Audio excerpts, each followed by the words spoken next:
Bonjour étudiants. Hello students. This is our trial class for French class 7, 5th June 2020, and today is Friday. So we will cover the 2 pages of the book and chapter 1, Monsieur Lemieux va à Nantes. It means Mr. Lemieux goes to Nantes. Nantes is a name of a place and Lemieux is the name of a person whose story is narrated by the narrator here. It is a paragraph. I have written the translation of the paragraph here and I have also sent this to you. ये पूरी translation मैं आपको पहले ही भेज चुका हूँ. ये मैंने पूरी एक्सरसाइज भी यहाँ पर सॉल्व करके लिखी है. ये भी मैं आपको क्लास के बाद भेज दूंगा. लेकिन उससे पहले मेरी इंट्रोडक्शन थोड़ी सी. मैं हार्दिक हांडा हूँ और मैं आपको फ्रेंच पढ़ाने वाला हूँ. हम मंडे से क्लासेस शुरू करेंगे अगर आप इंटरेस्टेड होंगे, अगर आपको अच्छी लगेगी आज की क्लास. और मैं आपको 2 months में भी कंप्लीट कोर्स करा सकता हूँ अगर आप चाहें, और अगर आप मंथली पढ़ना चाहते हैं तो वो भी एक ऑप्शन है. तो हम स्टार्ट करते हैं अभी. बाकी ग्रुप में आप मुझे बता देना कि आपको मुझे कैसा लगा मेरे से पढ़ के. ये मैंने ट्रांसलेशन लिखी हुई इंग्लिश में. आप बुक खोल सकते हैं अपनी अगर आपके पास बुक्स हैं. वैसे मैंने आपको पिक्स भी भेज दी हैं तो वो भी आप खोल सकते हैं. पेज नंबर 10 पे जो नीचे येलो बॉक्स में लिखा हुआ है उसकी ट्रांसलेशन है ये. वॉइसी फ्रांसिस लिमियक्स लिखा हुआ है वहाँ. वॉइसी का मतलब होता है दिस इज. ये एक स्टोरी है. मैं पहले आपको थोड़ी सी जस्ट बता देता हूँ स्टोरी है क्या है. कि स्टोरी में एक लिमियक्स, मिस्टर लिमियक्स के बारे में स्टोरी है. वो उनकी एक मीटिंग होती है. वो एक एंटरप्राइज में काम करते हैं. वो केविन के फादर हैं. उनकी एक मीटिंग होती है अपने बॉस के साथ या अपने फ्रेंड के साथ. वो उन्होंने नहीं बताया है कौन है, लेकिन उनका नाम लिखा हुआ है मिस्टर रॉबर्ट. तो उनके साथ मीटिंग है उनकी 11 AM पे. और वो ट्रेन को बोर्ड करते हैं. वो वहाँ पर पहुँचते हैं लेकिन वो ट्रेन वहाँ पर लेट पहुँचती है. वो पहुँचती है 12 noon पे. एट मिडी मीन्स नून. तो जब वो नून पे पहुंचती है तो वो लेट हो जाते हैं. फिर वो टैक्सी को कॉल करते हैं लेकिन फिर भी वो टैक्सी लेट आती है और ट्रैफिक भी बहुत ज़्यादा होता है इसलिए वो लेट हो जाते हैं वहाँ पर पहुंचने में. मिस्टर रॉबर्ट फिर उन पे एंग्री होते हैं, गुस्सा होते हैं.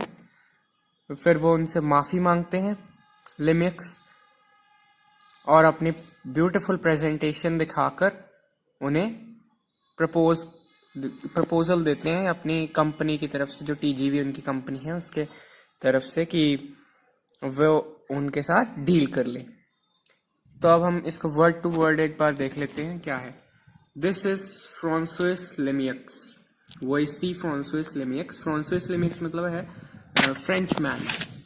फ्रांसोइस का मतलब होता है फ्रेंच मैन. तो यहाँ पर आप फ्रांसोइस भी लिखेंगे तो भी चल जाएगा, मिस्टर लिखेंगे तो भी चल जाएगा, और फ्रांसोइस फ्रेंच मैन लिखेंगे तो भी चल जाएगा. और यहाँ पे मैंने फिर भी लिख दिया है François Lemieux is name. He is father of Kevin. इल ए ल पैर द केविन. वहाँ पर बुक में लिखा हुआ है इल ए ल पैर the Kevin. He is the father of Kevin. आगे आप बुक में पढ़ते जाइए और मैं आपको समझा रहा हूँ. He works in an enterprise. वहाँ पर बुक में जो लाइंस है उनको मैंने ट्रांसलेट करके लिखा है यहाँ पे कि वो एक एंटरप्राइज में काम करते हैं. उसका एंटरप्राइज का नाम है Citroën. The enterprise's name is Citroën. वहाँ पर लिखा है ल एंटरप्राइज सापेल साइट्रोएन. इट इज मंडे से लंदी. It is 7 o'clock. इले सेप्थ ह्यूर्स. ये 7 o'clock AM PM ये सारा हम बाद में करेंगे क्योंकि वो इसी चैप्टर में बाद में टाइम के बारे में हमें बताएगा कि हमें टाइम कैसे लिखना है. तो उसमें हमें पता लग जाएगा. मिस्टर लिमिक्स गोज टू नैंटिस, नैंटिस एक जगह का नाम है जहां पर उनकी मीटिंग है। बाय टीजीवी, टीजीवी उनकी कंपनी है, उनकी तरफ से वो जा रहे हैं वहां पर, और उसकी बहुत एक इम्पॉर्टेंट मीटिंग है नैंटिस में। ही बाइज अ टिकट, वो ट्रेन की टिकट लेते हैं। और द इल आशत और बिले वहां लिखा है, the train is on time. The train is on time, ल्यूर्स, ऑन टाइम ल्यूर्स, ठीक है। तो मिस्टर लिमिक्स इज रेडी, मिसियर Lemieux is ready to go to Nantes, वो एक रेडी है बिल्कुल। आप साथ साथ बुक में से रीड करते जाएं, आपको बिल्कुल समझ में आ जाएगा। इसकी वोकैबुलरी आधी तो आपकी यहीं पर तैयार हो जाएगी। व्हाट अ पिटी, मतलब बहुत ही दया की बात है, लेकिन ट्रेन लेट है, नून पर पहुंची है, 12 o'clock पहुंची है। मिस्टर लिमिक्स हैज हिज अपॉइंटमेंट और meeting at 11 AM with mister Robert, लेकिन उसकी मीटिंग 11 AM पे थी, वो तो लेट है, he is late. He calls a taxi but the traffic is very heavy. Taxi को कॉल करते हैं लेकिन ट्रैफिक बहुत ज्यादा है, इसलिए वहां पर वो लेट पहुंचते हैं। इसलिए मिस्टर रॉबर्ट भी बहुत एंग्री हो जाते हैं। Firstly Mister Lemieux asks for forgiveness and he forgives him. He then begins with his beautiful presentation that he has made for the TGV company. Mr. Robert is finally very happy. वहाँ पर content लिखा है, content, आप इसको English में भी content भी लिख सकते हैं, very happy भी लिख सकते हैं।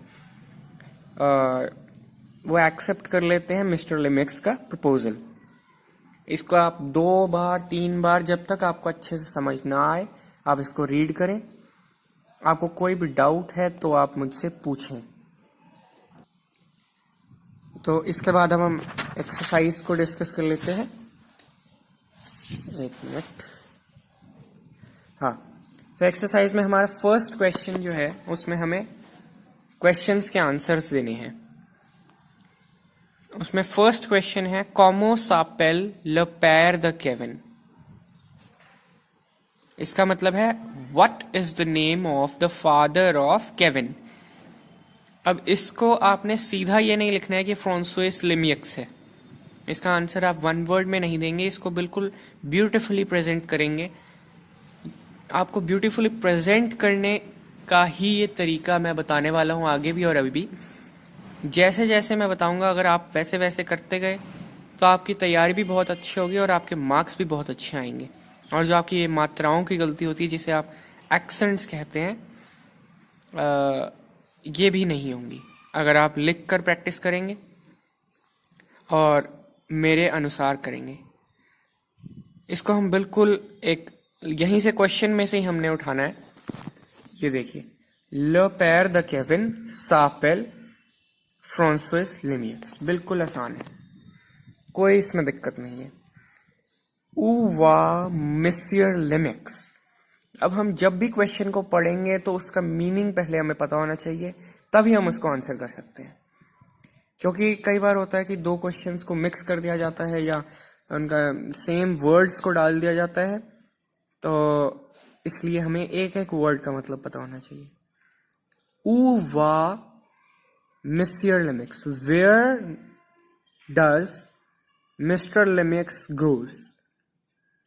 वो कहाँ जा रहे हैं? हमें पता है नैंटिस जा रहे हैं।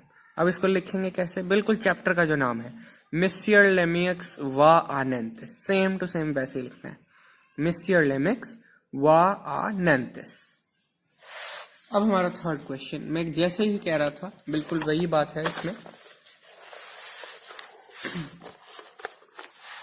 थर्ड क्वेश्चन में वही वा वाली बात आ गई, वा मिसियर लिमिक्स। वा मिसियर लिमिक्स देखते ही सीधा दोबारा नैंटिस नहीं लिखना है, यहाँ लिखा है कॉमो वा मिसियर Lemieux. It means how is Mister Lemieux. इसको फॉर्मल सेंस में इन्होंने पूछा है कि मिस्टर लिमिक्स कैसे हैं। अब यहाँ पर पूरे पैराग्राफ में कहीं भी ये लाइन नहीं दी गई है, तो इसलिए हम एक स्टैंडर्ड आंसर लिख लेंगे, कॉमन आंसर लिख लेंगे कि वो गुड है। मिस्टर लेमिक्स ए बियां, या इसका जो आपने फॉर्मल आंसर एक आपके टीचर ने जो लिखवाया हो वो भी आप यहाँ पर यूज कर सकते हैं। इसका कोई एक फिक्स्ड आंसर नहीं आएगा। एंड से quel jour, what is the day?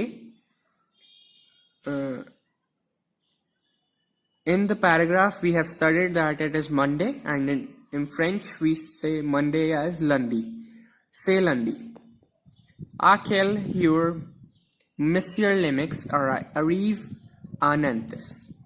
वो कितने बजे वहां पर पहुंचते हैं? At what time Mr. Lemix arrive at Nantes? Mr. Lemix means Monsieur Lemix arrive à 13 heures moins le quart à Nantes. मतलब at a quarter to 1 p.m. ये AM, PM, quarter to moins le quart, ये सारा हम आगे पढ़ेंगे ये timings के उसमें। अब हम आते हैं सेकंड क्वेश्चन पे, वे और फॉर। इसके आपके वे और फॉर में सिर्फ आपको वे और फॉर नहीं, ट्रू और फॉल्स नहीं पता होना चाहिए, इसमें आपको लाइंस के मीनिंग भी पता होना चाहिए। ये भी ट्रांसलेशन में कभी कभार पूछ लिए जाते हैं। और ये पैराग्राफ रिलेटेड क्वेश्चंस जो आते हैं ये भी एग्जामिनेशन में पूछे जाते हैं। अभी भी आपके जो एग्जाम्स हुए थे उसमें भी एक शायद पूछा गया था पहला क्वेश्चन। मिस्टर लेमिक्स आ रेंडेवू आ पारी। अब रेंडेवू होता है मीटिंग। मिस्टर लेमिक्स पेरिस में मीटिंग थी उनकी? नहीं, बिल्कुल नहीं। तो ये फॉक्स आ जाएगा, फॉक्स नहीं, for. Le père de Kevin travaille dans un hôtel. Hotel, तो वो होटल में काम नहीं करते थे, वह एक एंटरप्राइज में काम करते थे, ये भी फॉर आ जाएगा। Monsieur Lemix est en retard pour le rendez-vous. वो लेट हो गए थे, रिटार्ड मतलब लेट, रेंडेवू मतलब मीटिंग, तो ये ट्रू आ जाएगा, व्रे। ये वाला डी वाला बहुत ही इंपॉर्टेंट है, ये आ सकता है आपके पेपर में। Il faut utiliser les transports publics pour éviter la pollution. इसका पहले मतलब समझ लीजिए। Il faut मतलब one should use the public transport to avoid pollution. इसका हम ट्रू ही लिखेंगे क्योंकि हमें पोल्यूशन को कम करना है और पब्लिक ट्रांसपोर्ट से ऐसा पॉसिबल है। अब हमारा last question third, A N retard. इसमें हमें यहाँ पर इन रिटार्ड का मतलब होता है लेट। ऑन टाइम भी लिख सकते हैं इसका, और हम अर्ली भी लिख सकते हैं। अर्ली की जगह हम ऑन टाइम लिखेंगे क्योंकि हमारे पैराग्राफ में ऑन टाइम वाला दिया हुआ है, the train is on time, वो सेंटेंस आया था, तो ए एन ल्यूड लिख देंगे हम। दाबोर्ड होता है फर्स्ट, यहाँ पर दाबोर्ड ही दिया हुआ है, इसका कोई ऑपोजिट हमारे पैराग्राफ में नहीं दिया है, इसलिए दाबोर्ड होता है फर्स्ट या वंस या वन टाइम। तो सुवो होता है ऑफन, इसका हम तुजूर्स पे लिख सकते हैं, ऑलवेज मतलब एक टाइम और ज्यादा टाइम। तो ये आ गया ऑपोजिट। और ये हमारे 2 पेजेस कंप्लीट हो चुके हैं। आप मेरे को ग्रुप में प्लीज मुझे बताना कि आपको ट्रायल क्लास कैसी लगी, और अगर आपको कोई डाउट है, कोई भी प्रॉब्लम आती है, तो आप मुझे ग्रुप में ही मैसेज करके पूछ सकते हैं, मैं साथ के साथ आपको आंसर दे दूंगा। और अगर आप इंटरेस्टेड हैं तो हम मंडे से क्लासेस शुरू कर देंगे, और आप अपना एक बार इंटरेस्ट उसमें लिख दीजिए कि yes I am interested. If you are interested then thank you.